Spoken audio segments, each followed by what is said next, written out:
Welcome to एजियाना steno classes. अगर आप स्टेनो स्किल की तैयारी कर रहे हैं तो मेरे व्हाट्सअप नंबर से जुड़कर आप अधिक से अधिक लाभ ले सकते हैं। डिक्टेशन आपको कैसी लगी इसका जवाब कमेंट में ज़रूर दें। Dictation start. अध्यक्ष महोदय, दूसरी तरफ जो कश्मीर की सरकार है वहाँ इतनी बड़ी घटना घटी कि आतंकवादी जुलूस निकाल रही हैं, भारत के खिलाफ नारे लगा रही हैं, लेकिन वहाँ की सरकार चुप रही। इसके पीछे क्या कारण है? और इस घटना के बाद केंद्र सरकार भी मौन रही। केंद्र सरकार का इस पर कोई सकारात्मक बयान नहीं आ सका और अभी भी केंद्र सरकार मौन बैठी है। अखबारों में दिया गया है कि वहाँ 10 लोगों के विरुद्ध मुकदमा किया गया है। हम जानना चाहते हैं कि किस धारा, किस दफ़ा के तहत मुकदमा किया गया है। इसके बारे में भी सरकार को सदन में बताना चाहिए।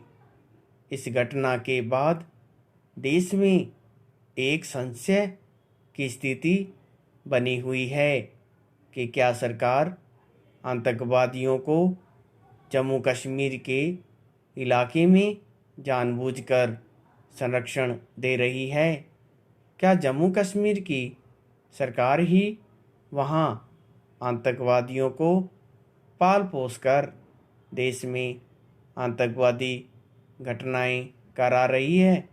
इन सब बातों से एक तरह का संशय बना हुआ है।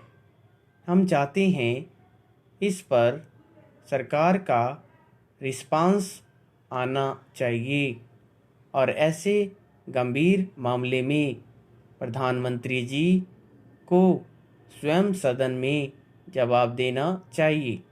हम आपसे निवेदन करते हैं कि आप सरकार को निर्देश दें कि सरकार इस मामले में सदन में जवाब दें। पैरा। माननीय सदस्य मल्होत्रा जी ने जो सवाल उठाया है यह काफ़ी संवेदनशील सवाल है। गिलानी के विषय में आज कोई नई बात सामने नहीं आ रही है। पहले एक दो बयान भारत के विरोध में और पाकिस्तान के पक्ष में आ चुके हैं।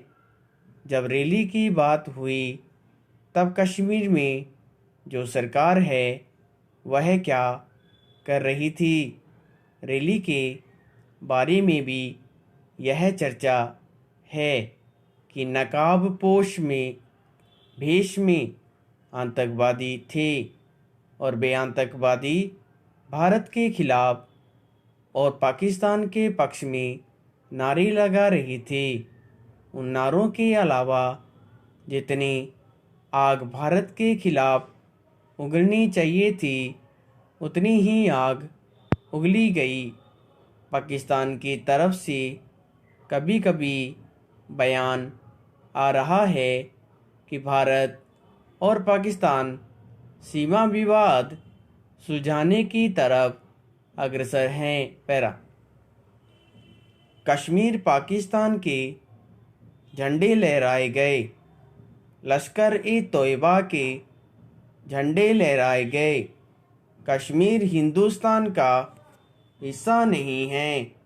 इसके बारे में खुले तौर पर भाषण दिए गए। वहाँ पर इतने भयंकर भाषण दिए गए, इस तरह का जहर उगला गया और वहाँ पर साफ तौर पर कहा गया कि यहाँ पर सेना इत्यादि को नहीं रहना चाहिए। मुझे आश्चर्य है कि इसके बावजूद भी गिलानी के खिलाफ कोई कार्रवाई नहीं हुई है।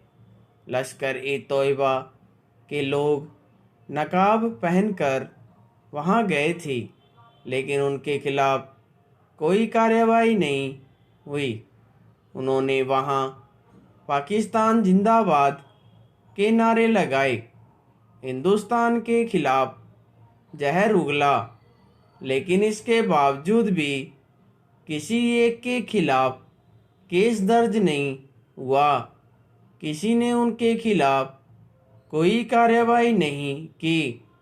यह हिंदुस्तान है या पाकिस्तान, यहाँ पाकिस्तान समर्थक नारे लगेंगे और सरकार इसे देखती रहेगी। यह मामूली बात नहीं है। पैरा समाप्त।